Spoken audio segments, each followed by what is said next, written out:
இயேசு கிறிஸ்துவின் நாமத்தில் அன்பின் வாழ்த்துக்கள். இந்த நாளில் ஆண்டவர் உங்களுக்கு தருகிற வார்த்தை யாத்ராகமம் அதிகாரம் 24 வசனம் 18.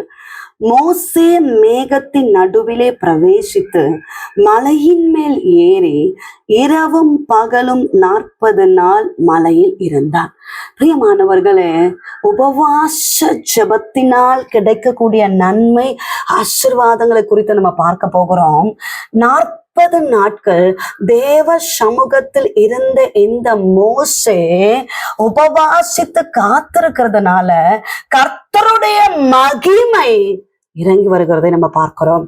உபவாசித்து நீங்க தேவ சமூகத்துல காத்திருந்து ஜெபிச்சீங்கன்னா கர்த்தருடைய பிரத்யட்சமான மகிமையை வல்லமையை நீங்கள் பெற்றுக்கொள்ள முடியும்.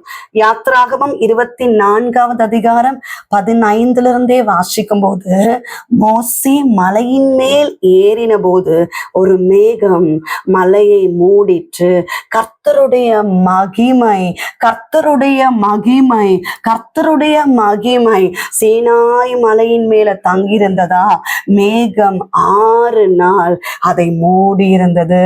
7ஆம் நாளில் அவர் மேகத்தின் நடுவில் இருந்து மோசேயை கூப்பிட்டார் என்று எழுதப்பட்டிருக்கிறது. பிரியமானவர்களே, உபவாசித்து தேவ சமூகத்துல காத்திருந்த இந்த மோசேயிடம் கர்த்தர் பேசுகிறத நம்ம பார்க்கிறோம். உபவாச ஜபம் சாதாரணமானதல்ல. உபவாசித்து தேவ சமூகத்தை நம்ம காத்திருந்தோமானால் தேவ மகிமையை பெற முடியும். கர்த்தருடைய சத்தத்தை கேட்க முடியும். கர்த்தர் உங்க கூட பேசுவார், ஆலோசனை தருவார், நடக்க போகிற காரியங்களை உணர்த்துவார். பிரியமானவர்களே, இந்த மோசே தேவ சமூகத்துல சீனாய் மலையில ஏறி 40 நாள் காத்திருந்த போதும் மகிமையை பெற்றுக் கொள்ளுகிறார். கர்த்தருடைய சத்தத்தை, அவர் கூப்பிடுகிற சத்தத்தை அவர் கேட்கிறார். இது எல்லாவற்றையும் பார்க்கும்போது மலையின் கொடுமுடியிலே கர்த்தருடைய மகிமையின் காட்சி இஸ்ரவேல் புத்திரருடைய கண்களுக்கு பட்சிக்கிற அக்கினியை போல இருந்ததாம். பட்சிக்கிற அக்கினியை போல இருந்ததாம். பிரியமானவர்களே, மற்ற ஜனங்கள் பார்க்கும்போது பட்சிக்கிற அக்கினியை போல காணப்பட்டது. கர்த்தருடைய வார்த்தையை கேட்டுக்கொண்டிருக்கிறீங்க, தேவ சமூகத்துல உபவாசித்து ஏதோ ஒரு காரியத்துக்காக ஜெபித்து கொண்டிருக்கிறீங்க. பிரியமானவர்களே, உபவாசித்து கர்த்தருடைய மகிமைக்காக காத்துருங்க. அவருடைய சத்தத்தை கேட்க வேண்டும் என்று சொல்லி காத்துருங்க.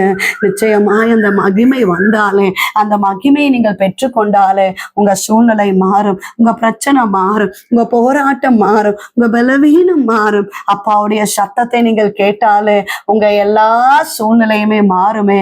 பிரியமானவர்களே, காத்திருந்து ஜெபியுங்கள், மகிமையை பெற்றுக்கொள்ளுங்கள், தேவ சத்தத்தை கேளுங்கள். ஜெபிப்போம். எங்களை நேசிக்கிறீங்க நல்ல தகப்பனே, இந்த கால வேலைக்காக நன்றி செலுத்துகிறோம். கர்த்தர் தந்த நல்ல வார்த்தைக்காக நன்றி சுவாமி.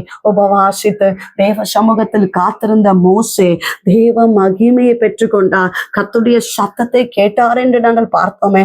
அப்பா, தேவ சமூகத்துல உபவாசித்து ஜெபிக்கக்கூடிய கிருபைகளை தாருங்க. அருமையான தேவ பிள்ளைகளை ஆசீர்வதிங்க, குடும்பமாய் ஆசீர்வதிங்க, செய்கிற வேலைகள், வருமானங்கள், தொழில்களை ஆசீர்வதிங்க, கையின் பிரயாசங்களை ஆசீர்வதிங்கப்பா. நன்மைகள் உண்டாகட்டும், ஆசீர்வாதம் உண்டாகட்டும், செழிப்பு உண்டாகட்டும். திருமணமாக வேண்டிய பிள்ளைகளை ஆசீர்வதிங்க. கற்பத்தின் கனிக்காக காத்திருக்கிற பிள்ளைகளை ஆசீர்வதிங்க. கர்ப்பிணிகளை ஆசீர்வதிங்கப்பா. பலவீனத்தோடு இருக்கிற பிள்ளைகளுக்காக ஜெபிக்கிறோம். எல்லா பலவீனங்கள் இயேசுவின் நாமத்தினால மாறுவதாக. கர்த்தர் அற்புதத்தை செய்வீராக. நாள் முழுவதும் கர்த்தர் நடத்துகிறபடினால ஸ்தோத்திரம் இயேசப்பா. ஆண்டவரே, எக்ஸாம்ஸ் எழுதி கொண்டிருக்கிற பிள்ளைகளை ஆசீர்வதிங்கப்பா. நல்ல வேலை வாய்ப்புக்காக காத்திருக்கிற பிள்ளைகளை ஆசீர்வதிங்க. வியாபாரங்கள், தொழில்கள், ஆண்டவரே, கைட்டு செய்கிற வேலைகள் எல்லாம் ஆசீர்வதிங்க. தேவைகள் எல்லாம் கர்த்தர் சந்திப்பீராக. இயேசு கிறிஸ்துவின் நாமத்தை ஜெபிக்கிறோம் எங்கள் ஜீவனுள்ள நல்ல தகப்பனே, ஆமென். பிரியமானவர்களே, உபவாசித்து ஜெபிக்கும் போது தேவ மகிமை, தேவ பிரசன்னத்தை பெற்றுக்கொள்ள முடியும். கர்த்தருடைய சத்தத்தை கேட்க முடியும். உங்களுக்காக, உங்களுடைய ஜெப விண்ணப்பங்களுக்காக நாங்கள் ஜெபிக்கிறோம்.